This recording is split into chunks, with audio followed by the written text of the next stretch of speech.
Chat with me about ways we can prepare. Morgan Begin from the American Red Cross. Morgan, thanks so much for being here. Thank you so much for having me. Such an important topic, preparedness, and I think it's becoming more and more clear as we're seeing the images from Ida, we're seeing the fires out on the West Coast, that preparedness really is key here. Yes, absolutely. You know, we're seeing some communities that have never experienced these type of disasters before, having them for the first time, as well as other communities that are, you know, experiencing multiple types of disasters every single year. So it's definitely a great time to highlight the importance of being prepared, because a disaster can happen anywhere at any time. I think it gives you peace of mind too. If you can take a few hours, you know, a couple times a month to put in that preparedness, then you can rest a little easier at night if something does happen. Can we talk about the Red Cross has made it really easy to do that? So the three keys here: get a kit, make a plan, be informed. Can we start with get a kit? What do you recommend? Yes, absolutely. So the first thing that you want to start is building your emergency kit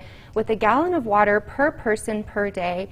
You're also going to want to include non-perishable food items, a flashlight, a battery-operated radio, blankets.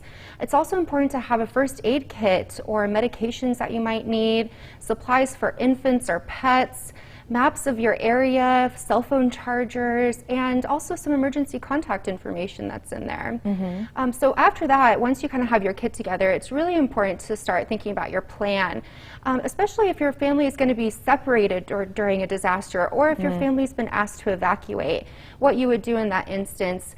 It's also super important to be considerate of your pets. They're a part of your disaster plans too, so make sure that you have enough supplies to include them in those plans. And finally, being informed, ultimately finding out how you're going to receive emergency notifications, how your community is going to inform you if you have to evacuate in case an emergency happens. That's really key, and a lot of communities have great systems now. It's just making sure that you're on those lists, making sure that you get alerts from your city or your county, and that's easy to do. Yes, absolutely. Yes, and there's multiple ways that you can get involved in your community to help during National Preparedness Month. You can volunteer to help respond to local emergencies. You can become a blood donor and give life-saving blood to help in any sort of emergencies like that, or learn a life-saving skill that could help in other emergencies that come up.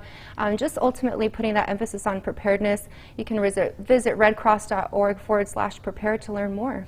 Your guys' app is also so helpful. You guys have like specific lists of what you should add to those kits for some guidance. Yes, absolutely. So if you just visit redcross.org/prepare, there's going to be information on those emergency apps and kits, things that your families can do today to help prepare for any sort of disasters or emergencies that might happen in the future.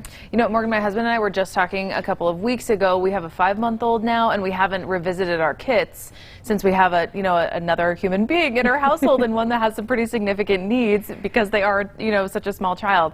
And so I am going to take this opportunity to, get our butts into high gear. We need to make sure that our kids are up to date. So Morgan, I appreciate you. Absolutely. Going to work on those. For more information on all of this, you can find these important links on our website, abc4.com/GMU. Morgan, thanks so much for being here. Thanks, I appreciate it.